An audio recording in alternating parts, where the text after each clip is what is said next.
ഒന്നെങ്കിൽ നിങ്ങൾ ഇടതുപക്ഷവുമായി സഹകരിക്കാതിരിക്കുക, LDFിൽ നിന്നും പുറത്തു വരിക, അതല്ലെങ്കിൽ നിങ്ങൾ പാർട്ടി പിരിച്ചുവിടുക. ജോസ് കെ മാണിയോട് പാർട്ടി നേതൃത്വം ഇപ്പോൾ ആവശ്യപ്പെട്ടിരിക്കുന്നത് ഇങ്ങനെയൊക്കെയാണ്. അതെ, ജോസ് കെ മാണി തന്നെയാണ് കേരള കോൺഗ്രസ് എമ്മിനെ നയിക്കുന്നത്. എന്നാൽ എല്ലാത്തിനും ഒരു പരിധിയുണ്ട്. ക്ഷമിക്കും തോറും കൂടുതൽ തവണ തലയിൽ ചവിട്ടിയാൽ എന്തു ചെയ്യും? ജോസ് കെ മാണി തന്നിഷ്ടപ്രകാരം എല്ലാ കാര്യങ്ങളും ചെയ്യുന്നു. പാർട്ടിക്കകത്ത് ഒരു ഉൾജനാധിപത്യവും ഇല്ല. കേരള കോൺഗ്രസ് എം എന്നത് പേരിന് വേണ്ടിയുള്ള പ്രഹസനം മാത്രമാണ്. മാണി കോൺഗ്രസ് ആണെന്ന് വിശ്വസിക്കാൻ ഞങ്ങൾക്ക് ബുദ്ധിമുട്ടുണ്ട്. ഇതാണ് കൃത്യമായും കോട്ടയത്തും ഇടുക്കിയിലുമുള്ള കേരള കോൺഗ്രസ് എം പ്രവർത്തകരുടെ പൊതുവികാരം. UDFുമായി സഹകരിച്ച് മുന്നോട്ട് പോകാനായിരുന്നു പ്ലാനായിരുന്നെങ്കിൽ ഇന്ന് ഈ ഗതി ഉണ്ടാകില്ലായിരുന്നു. UDF ചവിട്ടി പുറത്താക്കിയതല്ല, തന്നെ പുറത്തുപോയതാണ്. അത് നിങ്ങൾ വ്യക്തമായി പരിശോധിച്ചാൽ മനസ്സിലാകും.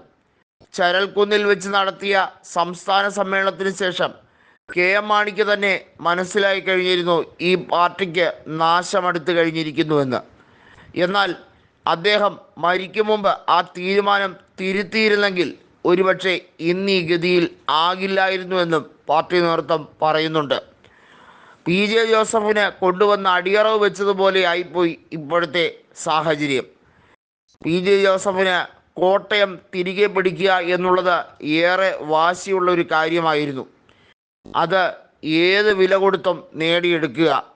നമുക്കറിയാം, കോട്ടയത്ത് കടുത്തുരുത്തി മണ്ഡലത്തിൽ മോൻസ് ജോസഫിൻ്റെ MLA സ്ഥാനം മാത്രമാണ് പിടിവള്ളിയായി PJ ജോസഫിന് പറയാനുള്ളത്. പിന്നെ അങ്ങോട്ടുള്ളത് തൊടുപുഴ തന്നെയാണ്. PJ ജോസഫിൻ്റെ തട്ടകമെന്നത് ഇടുക്കി തന്നെയാണ്, ഒരു സംശയമില്ല. എന്നാൽ ഇപ്പോഴത്തെ തെരഞ്ഞെടുപ്പിന് ശേഷം കോട്ടയം കൂടി അവർ ഉറപ്പിച്ചു കഴിഞ്ഞിരിക്കുന്നു. ഒരു സംശയവുമില്ലാതെ അസന്നിഗ്ധം വ്യക്തമാക്കാൻ കഴിയും PJ ജോസഫ് തന്നെയാണ് യഥാർത്ഥ കേരള കോൺഗ്രസ് എന്ന്. ഇനി ജോസ് മോന് വടക്കോട്ട് നോക്കിയിരിക്കാം. കാര്യം എല്ലാം കയ്യിൽ നിന്ന് പോയി കഴിഞ്ഞിരിക്കുന്നു. ആസ്തിയും അതുപോലെ തന്നെ വലിയ പദവിയുമൊക്കെ ഇപ്പോൾ കാണുമായിരിക്കാം. അത് ചിലപ്പോൾ തലമുറകളോളം അനുഭവിക്കാനും കഴിയുമായിരിക്കാം. എന്നാൽ പാർട്ടി കൂടെയില്ല. ജോസ് കെ മാണി എന്ന വ്യക്തിയും അദ്ദേഹത്തിൻ്റെ ശിങ്കിടിയായ റോഷിയും, ഇവർ രണ്ടുപേരും ചേർന്നുള്ള ഒരു ചെറിയ കറക്ക് കമ്പനി, അതുമാത്രമാണ് ഇന്ന് കേരള കോൺഗ്രസ് എം. അങ്ങനെ ആക്കി തീർത്തത് ഇടതുപക്ഷത്തിൻ്റെ കുശാഗ്ര ബുദ്ധിയാണെന്ന് ഇപ്പോൾ ജോസ് കെ മാണിക്ക് മനസ്സിലായി കഴിഞ്ഞിരിക്കുന്നു.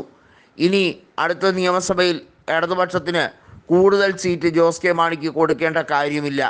കൂടിപ്പോയ 2 സീറ്റ് മാത്രം. ആ രീതിയിലേക്ക് ആദപ്പതിച്ച് കഴിഞ്ഞിരിക്കുന്നു. UDFിൽ ചെന്നാൽ ഇനി സ്ഥാനവും കാണില്ല. ഇനി കണ്ടാൽ തന്നെ ജോസഫ് ഗ്രൂപ്പിനേക്കാൾ തീരെ ചെറിയ രീതിയിൽ, അതിനേക്കാൾ ഭേദം ഇടതുപക്ഷത്ത് എല്ലാ അപമാനവും പേറി നിൽക്കുന്നതായിരിക്കാം. ജോസ് മോന് കാര്യങ്ങൾ ഇപ്പോഴാണ് മനസ്സിലായത്.